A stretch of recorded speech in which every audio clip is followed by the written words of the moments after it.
Hi guys, my name is Winnie. I'm a nursing student at Germanna, and I'm going to be showing you how to check your blood glucose sugars. Most of the time you have a kit, and you're going to open it up, and you're going to have your blood glucose monitor. They're all different. They all operate differently, look differently. So they always come with a manual guide telling you how to use it. But they usually are pretty simple. They come with your testing strips, and once you open these, don't touch the inside because you don't want to get like the strips dirty, but you will slide them out. I'll show you how to do that in a second. I always check the expiration date on these, make sure they're up to date, because if not, it'll give you like a false reading of your sugar. And also, all of them can vary. Ask your pharmacist, but usually once you open these, they only last up to 4 months, and then they go bad, but you'll probably use it up before then. And then this is to check the pH to make sure that your monitor is working right. And when you have a new one, you want to read the directions and know how to test it, make sure it is calibrated right. I'm not going to show you how to do that today. I'm just going to show you how to do sugar. So your basic things you need is a lancet. These are the kind of lancets we're using today.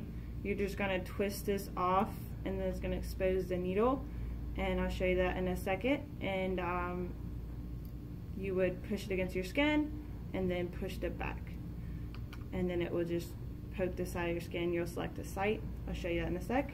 These are your cotton balls, or you could have like gauze, but cotton balls are pretty easy because you usually always have those in your house.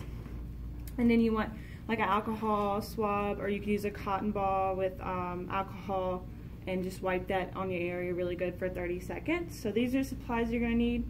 You're also going to want like a sharp container or something to put in your needles, because you just don't want to throw those in your trash, and you want to dispose of these properly like your local pharmacist. And so follow me over here. You're normally going to want your sugar between 60 and 110. It usually varies. Everybody has their own baseline.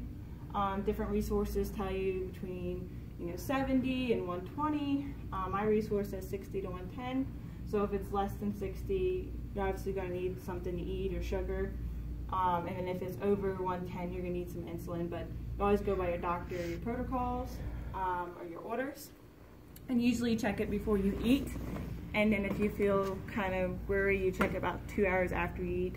But it's always going to be more higher your blood sugar is after you eat. So now I'm going to show you how to check your sugar. I'm not actually going to poke myself because I'm at school and we're not allowed to do that. But so first I'm going to select a good side. I'm going to move my fingers around. I'm actually going to do my left hand because I'm right-handed. But you could teach yourself if you're, or have somebody else do it for you if you need to take a break from your left side. So I'm going to pick a good side on my hand. You always want to do the side of your finger. You don't want to do directly, and you don't want to do it on the bony part, because you want to get like a good part of like the fatty tissue, and so that you can get a good drop of blood. You get a nice juicy blood drop. You're gonna rub that 30 minutes. Make sure you wash your hands before you do this procedure.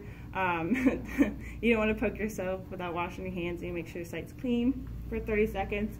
You want that to dry. So I'm waiting for that to dry. I'm going to get a strip.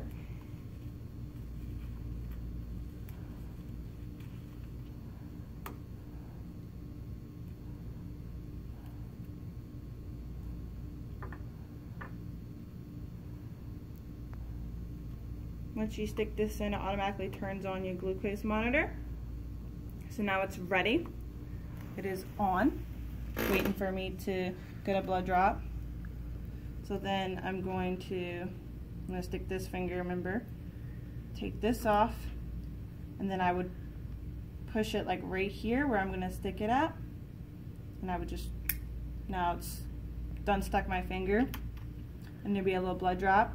I would wipe the first drop, throw that away in the trash, and then I'd squish, get a nice drop, and then with this strip, we're gonna go to the side instead of directly, but you just kind of, you don't actually like really push the blood drop, you just want it to suck up the blood on the drop, and then it'll give you a reading on the screen.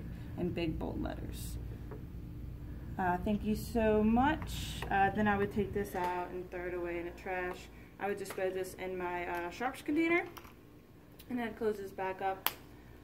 If you have any questions, please email me, let me know, message me, and